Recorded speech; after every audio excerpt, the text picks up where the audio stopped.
اسلام کے اور پوری دنیا کے مشہور مبلغ اسلام ڈاکٹر ذاکر نائک صاحب کو دعوت سخن دیتے ہیں کہ قرآن اور جدید سائنس کے عنوان پر تقریر پیش فرمائیں۔ ہم استقبال کرتے ہیں ڈاکٹر ذاکر نائک کا۔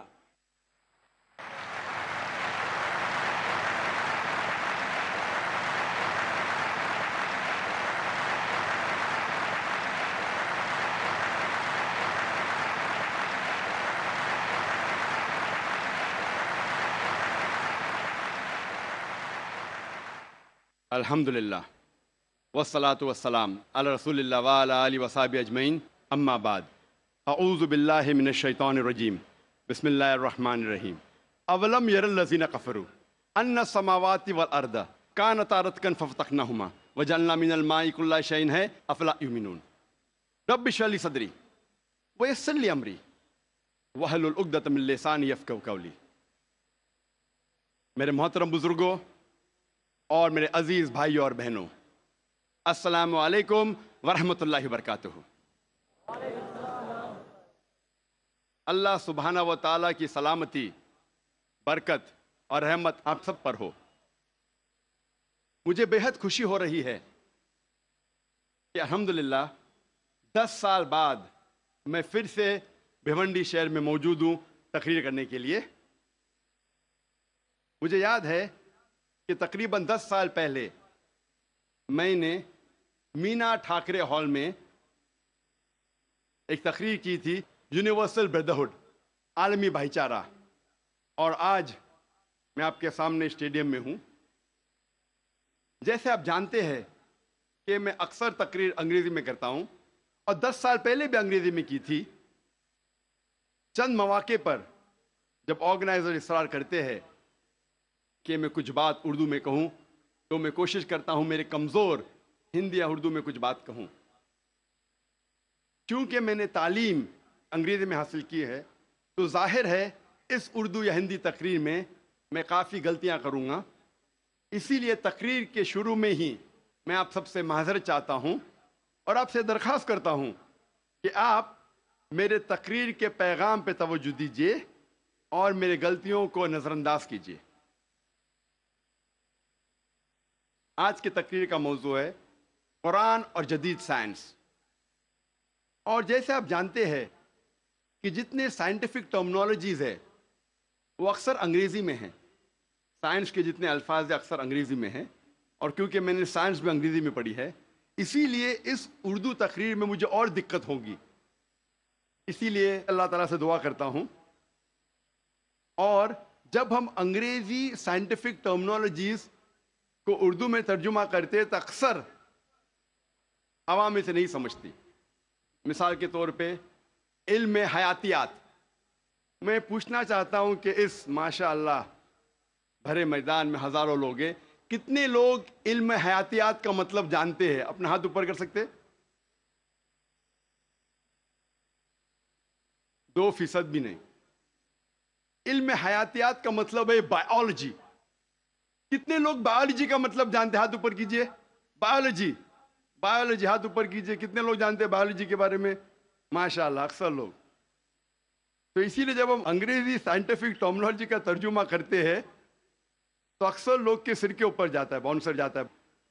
پھر جو اردو داں ہیں، جو ماہرین اردو زبان میں، وہ لوگ سمجھتے ہیں۔ پھر بھی میں کوشش کروں گا کہ انگریزی سائنٹیفک ٹرمنالوجی کو اردو میں ترجمہ کروں یا ہندی میں ترجمہ کروں، لیکن ظاہر ہے کافی غلطیاں ہوں گی۔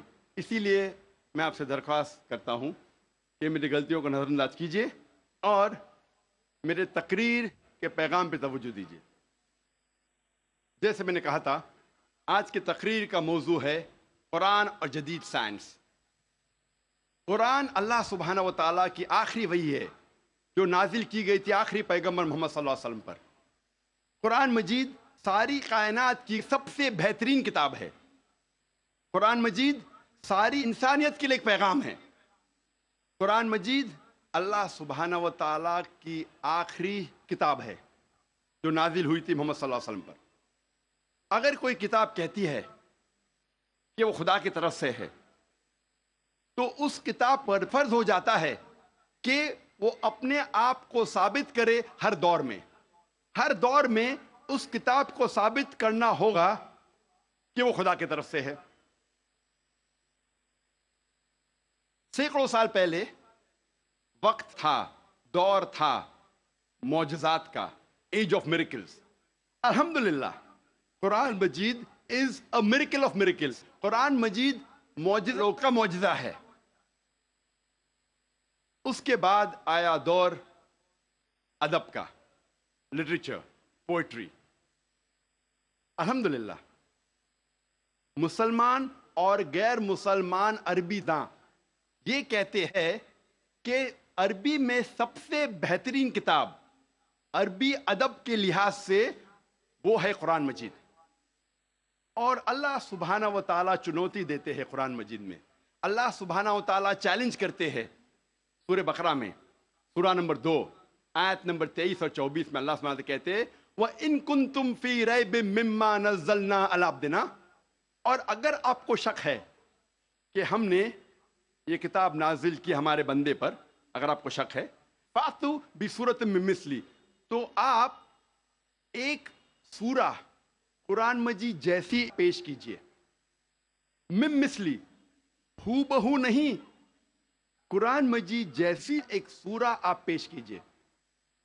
وَادْعُوا شُهَدَاءَكُم مِّن دُونِ اللَّهِ إِن كُنتُمْ صَادِقِينَ، اور بلاؤ اپنے مددگار کو اور اپنے گواہ کو اللہ کے علاوہ اگر آپ سچے ہیں.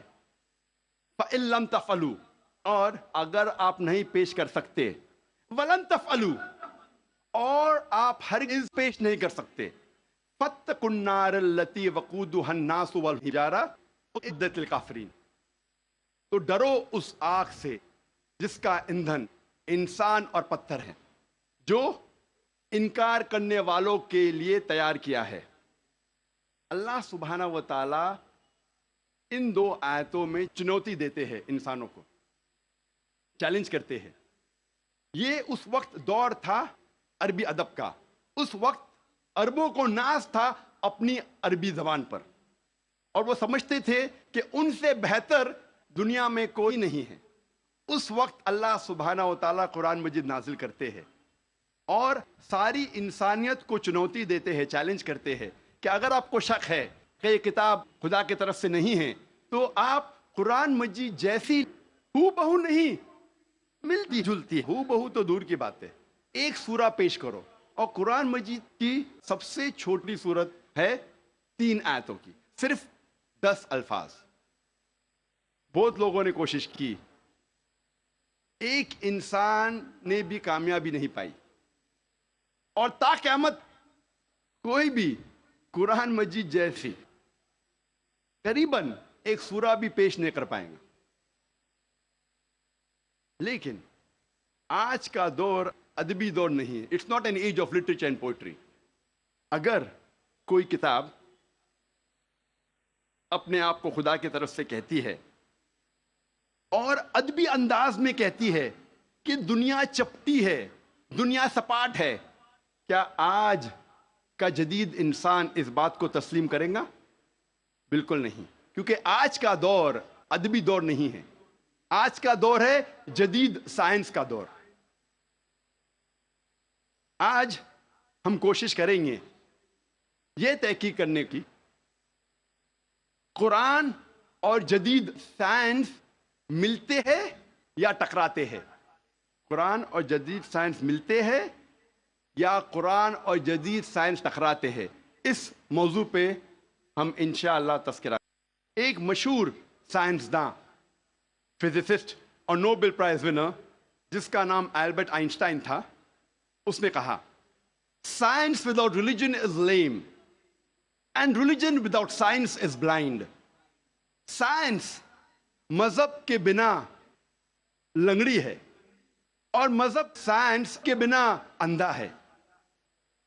میں پھر سے دہراؤں گا، البرٹ آئنسٹائن جو فیمس فزسسٹ تھا اور نوبل پرائز ونر، اس نے کہا کہ سائنس مذہب کے بنا لنگڑی ہے اور مذہب سائنس کے بنا اندھا ہے.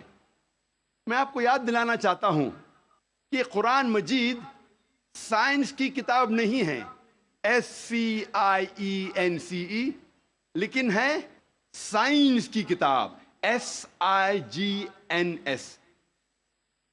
یہ ہے نشانیوں کی کتاب، آیتوں کی کتاب.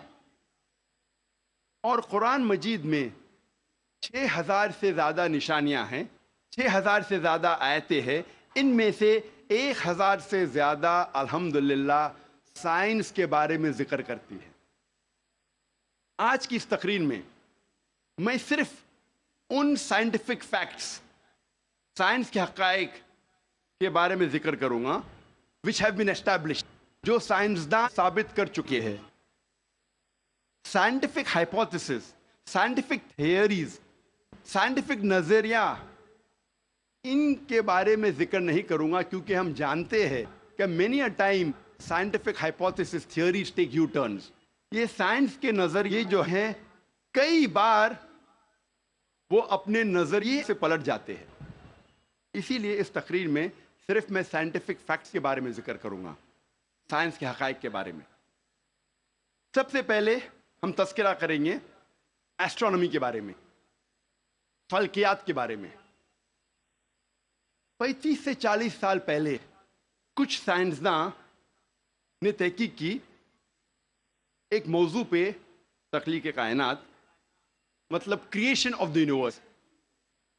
اور ان سائنسداں نے کہا کہ ہماری کائنات سب سے پہلے ایک پرائمری نیبیولا تھا، بنیادی گولا، ابتدائی گولا.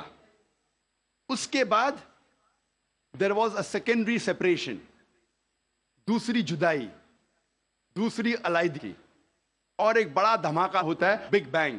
اس کے بعد وجود میں آیا گیلیکسیز، کہکشائیں، ستارے، سیارے، چاند، سورج، اور یہ زمین جس میں ہم رہتے ہیں. اسے سائنسداں نے کہا بگ بینگ، بڑا دھماکہ. یہ جو سائنسداں نے تقریباً 40 سال پہلے ڈھونڈا کس طریقے سے کائنات وجود میں آئیں، تخلیق کائنات، قرآن مجید میں اس کا ذکر 1400 سال پہلے ہے. اور میں نے اس تقریر کے شروع میں ایک آیت کی تلاوت کی، سورہ انبیاء کی، سورہ نمبر 21 آیت نمبر 30، جہاں اللہ سبحانہ تعالیٰ فرماتے اولم یر الذین کفروا، کیا انکار کرنے والے یہ نہیں جانتے ان السماوات والارض کانتا رتقا ففتقناہما، کہ زمین اور آسمان ایک تھے، جڑے ہوئے تھے، اور ہم نے انہیں جدا کیا. یہ جو تخلیق کائنات، creation of the universe, big bang, بڑا دھماکہ، جو سائنسداں کو 40 سال پہلے پتا چلا، قرآن مجید میں اس کا ذکر ہے 1400 سال پہلے. قرآن مجید میں اللہ سبحانہ تعالیٰ فرماتے ہیں سورہ فصلت میں، سورہ نمبر 41 آیت نمبر 11 اور 12 میں، کہ اللہ سبحانہ و تعالیٰ نے آسمان کی طرف دیکھ کے کہا جب وہ دھواں تھا کہ آسمان اور زمین ایک ساتھ آ جاؤ، ولنگلی اور انولنگلی، اپنے مرضی سے یا اپنے مرضی کے بنا. اور ان نے کہا کہ ہم اپنے مرضی سے ایک ساتھ آ جاتے ہیں. قرآن مجید میں لکھا ہے کہ آسمان سب سے پہلے دھواں تھا، عربی لفظ ہے دخان. اور آج کے سائنسداں یہ کہتے ہیں کہ کائنات بننے کے پہلے یہ آسمان دھواں تھا. انگلش میں کہتے ہیں گیس، لیکن عربی میں دخان کے معنی ہے اسموک. کچھ مفسرین نے ترجمہ کیا مسٹ، دھند، جو میرے حساب سے صحیح ترجمہ نہیں، کیونکہ دھند ہوتا ہے ٹھنڈا اور دھواں ہوتا ہے گرم. دھماکے کے بعد ہم اکثر دیکھتے ہیں گرم دھواں، دھند نہیں دیکھتے. تو قرآن مجید میں لکھا ہے کہ آسمان تھا دھواں. اور آج سائنس یہ کہتی ہے کہ اسموک گیس سے اور بہترین لفظ ہے. جو قرآن مجید میں دخان لکھا ہے وہ گیس سے اور بہترین ہے، اور scientifically smoke is a better word than gas. آپ سوچ سکتے قرآن مجید میں اس کا ذکر ہے 1400 سال پہلے. انسان پہلے سمجھتے تھے کہ زمین سپاٹ ہے، چپٹی ہے. سب سے پہلی بار اگر کوئی انسان نے یہ ثابت کیا کہ دنیا بیضوی ہے وہ ہے سر Francis Drake sun 1577 1577 when he sailed around the earth. جب سمندر پہ سفر کیے دنیا کے گول سر فرانسس ڈریک نے ثابت کیا کہ دنیا بیضوی ہے. قرآن مجید میں اس کا ذکر ہے 1400 سال پہلے. قرآن اللہ تعالیٰ فرماتے ہیں سورہ لقمان میں سورہ نمبر 31 آیت نمبر 29 میں الم ترى ان اللہ یلیج اللیل فی النہار ویلیج النہار فی اللیل. اللہ سبحانہ و تعالیٰ نے رات کو دھیرے دھیرے آہستہ آہستہ دن میں تبدیل کیا اور دن کو دھیرے دھیرے آہستہ آہستہ رات میں تبدیل کیا. یہ دن کا رات اور رات کا دن آہستہ آہستہ دھیرے دھیرے تبدیل ہونا یہ ثبوت دیتا ہے کہ دنیا بیضوی ہے. اگر دنیا چپٹی اور سپاٹ ہوتی تو دن فوراً رات میں تبدیل ہوتا اور رات فوراً دن میں تبدیل ہوتی. اللہ تعالیٰ فرماتے سورہ الزمر میں سورہ نمبر 39 آیت نمبر 5 میں کہ اللہ سبحانہ و تعالی رات کو دن پہ لپیٹتا ہے اور دن کو رات پہ لپیٹتا ہے. قرآن میں عربی لفظ ہے قوارہ جس کے معنی لپیٹنا. جس طریقے سے ایک انسان پھیٹا سر پہ لپیٹتا ہے a person coils the turban on the head, اسی طریقے سے اللہ تعالیٰ فرماتے ہیں کہ رات دن پہ لپیٹی جاتی ہے اور دن رات پہ لپیٹا جاتا ہے. یہ دن کا رات اور رات کا دن پہ لپیٹنا اسی وقت پاسبل ہے جب دنیا بیضوی ہے. اگر دنیا چپٹی اور سپاٹ ہوتی تو یہ ممکن نہ ہوتا. قرآن مجید میں اللہ تعالیٰ فرماتے ہیں سورہ نازیات میں سورہ نمبر 79 چیپٹر 79 آیت نمبر 30 میں وَالْأَرْضَ بَعْدَ ذَلِكَ دَحَاهَا, اور اس کے بعد اللہ سبحانہ و تعالیٰ نے زمین کو پھیلایا بچھونا جیسے. دہا کہ ایک معنی ہے پھیلانا اور دہا کی دوسری معنی آتا ہے عربی لفظ دھویا سے جس کے معنی ہے بیضا, جس کے معنی ہے انڈا. اور ہم جانتے ہیں کہ دنیا گول ہے بیضوی ہے اور ہم یہ بھی جانتے ہیں آج کہ دنیا پوری طریقے سے گول نہیں ہے. وہ اوپر اور نیچے سے from the poles it is flattened, اوپر اور نیچے سے چپٹی ہے جسے ہم کہتے ہیں انگریزی میں جیو اسفیریکل ان شیپ, ارضی بیضوی. اور یہ لفظ جو دہا ہے وہ عام انڈے کے لیے نہیں ہے, عام بیضے کے لیے نہیں, خصوصاً شتر مرغ کے انڈے کے لیے, شتر مرغ کے بیضے کے لیے. اور جب ہم دیکھتے ہیں شتر مرغ کا بیضا انڈا اس جیو اسفیریکل ان شیپ, ارضی بیضوی کے شکل میں ہے. آپ سوچ سکتے ہیں 1400 سال پہلے اس کتاب میں لکھا ہے کہ یہ زمین, یہ دھرتی اس جیو اسفیریکل ان شیپ ارضی بیضوی شکل میں ہے. پہلے انسان یہ سوچتے تھے یہ چاندنی جو ہے, چاند کی روشنی, یہ اس کی خود کی روشنی ہے. چند صدی پہلے ہمیں پتا چلا کہ چاند کی روشنی, چاندنی اس کی خود کی روشنی نہیں ہے, یہ سورج کی لی ہوئی روشنی ہے, سورج کی منعکس شدہ ریفلیکٹڈ لائٹ ہے, بوروڈ لائٹ ہے. قرآن مجید میں اللہ سبحانہ تعالیٰ فرماتے ہیں سورہ فرقان میں سورہ نمبر 25 آیت نمبر 61 میں اللہ سبحانہ و تعالیٰ نے آسمان میں برج رکھے, تاروں کے جھنڈ, اور اس میں رکھا سورج جس کے پاس خود کی روشنی ہے, سلگتا ہوا چراغ, اور رکھا چاند جس کی لی ہوئی روشنی ہے. قرآن میں سورج عربی میں کہا گیا ہے شمس, اور اس کی روشنی کو کہا گیا ہے سراج, وہاج اور دیا, جس کے معنی ہے سلگتا ہوا چراغ یا مشال یا دیا. تینوں کے معنی ہیں کہ سورج کی روشنی خود کی ہے. اور چاند کو کہا گیا ہے قرآن مجید میں قمر, اور چاندنی کو کہا گیا ہے منیر یا نور. منیر مینز بوروڈ لائٹ, لی ہوئی روشنی, یا نور میننگ ریفلیکٹڈ لائٹ.